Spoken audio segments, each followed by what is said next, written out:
Okay, now I'm changing a wheel bearing to my Touareg, and here's shortly how you should do it. So first take off the wheel and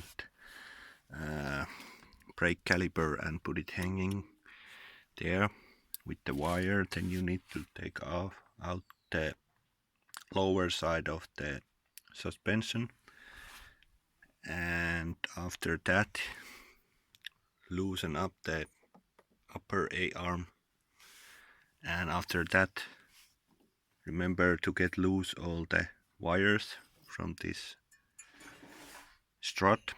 And when you put the tools, I'm using at the moment Boxo tool set 291 BS something,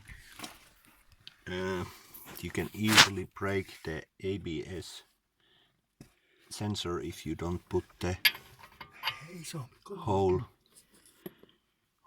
There's a wedge, you need to put that where the ABS sensor is, otherwise you will break it.